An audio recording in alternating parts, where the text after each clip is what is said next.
The Nigerian digital space has been engulfed in a massive storm of controversy following an explosive revelation by human rights activist Omoyele Sowore. Over the past 48 hours, the internet has been buzzing with a viral headline that has left many questioning the fundamental integrity of our judicial system. The headline, which reads, "Same judge that jailed Nnamdi Kanu frees Abba Kyari. Sowore exposes Omotosho," has become the epicenter of a raging national conversation about perceived double standards within the corridors of justice.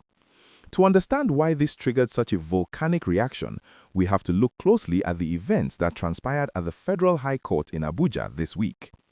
On Thursday, March 5, 2026, Justice James Omotosho officially discharged and acquitted the suspended Deputy Commissioner of Police, Abba Kyari, of a 23-count charge bordering on the alleged non-declaration of assets. This sweeping acquittal also extended to his two younger brothers, who had been accused by the National Drug Law Enforcement Agency of swearing to false affidavits to conceal the origin of several high-value properties and illicit financial assets. The optics of this legal victory for a man who experienced one of the most spectacular falls from grace in the history of the Nigerian police force have struck a very sensitive nerve, especially when placed side by side with the grueling legal ordeal of detained IPOB leader Nnamdi Kanu. When we dive into the specifics of the ruling, the details reveal a fascinating narrative of prosecutorial failure. The NDLEA had hauled Kyari before the court, alleging he failed to legally disclose ownership of massive properties in Abuja and Borno State, alongside millions of naira and foreign currencies in various bank accounts. The prosecution argued these were proceeds of crime. However, Justice Omotosho was unsparing in his criticism of the anti-narcotic agency, stating they failed miserably to provide credible evidence.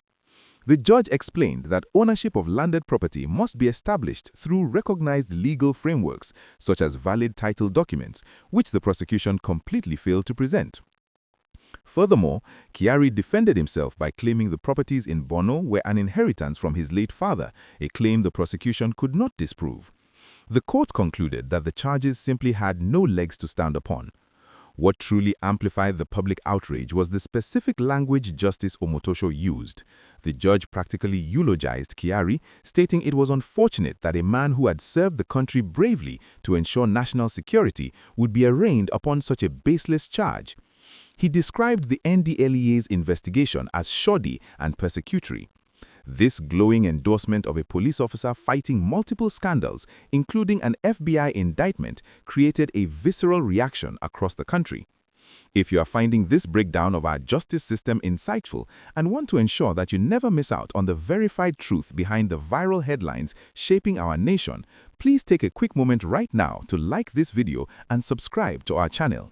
Your subscription goes a very long way in supporting the immense effort we put into fact-checking the details and bringing you captivating stories straight to your screen. By hitting that subscribe button, you are joining a growing community of informed Nigerians who refuse to be misled by clickbait. So please, subscribe and let us continue this journey together. Omoyele Sowore immediately seized upon this ruling to highlight what he perceives as blatant hypocrisy.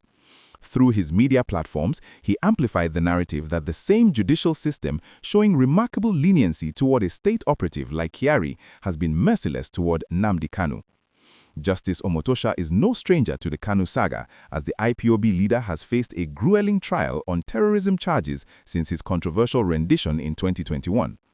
Just months prior, Kanu openly challenged Justice Omotosho, accusing the judge of bias. Sowore's viral exposition captured the sentiment of millions who feel the law operates like a spider web, strong enough to catch political dissidents but entirely too fragile to hold connected enforcers of the state. Before his downfall, Kyari was the golden boy of the police force, but his reputation shattered when the U.S. Department of Justice alleged he was a key conspirator in a massive transnational fraud syndicate. Shortly after, the NDLEA released video evidence showing him negotiating a cocaine deal. Hearing a judge describe him as a brave servant of the country felt to many like a deliberate whitewashing of history. Realizing the immense public relations disaster unfolding, the NDLEA swiftly issued a statement to control the narrative. The agency's Director of Media and Advocacy, Femi Babafemi, clarified that the 23-count charge regarding asset declaration was an entirely separate legal matter from the heavy-hitting drug trafficking case Kyari is still facing. Babafemi stated that the substantive drug trial, which involves the damning video evidence of the cocaine deal, remains very much active and on course. This main trial is being handled by a completely different judge, Justice Emeka Nwite, and scheduled to resume on Monday, March 16, 2026.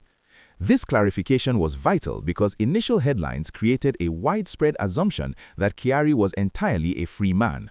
While the asset declaration case collapsed, the sword of the drug trafficking charges still hangs precariously over the suspended officer's head. As we look toward the resumption of the substantive drug trial, the entire nation will be watching closely to see if the NDLEA can present a watertight case or if we will witness another collapse of justice. The credibility of the agency and the reputation of the Nigerian judiciary are heavily invested in the outcome.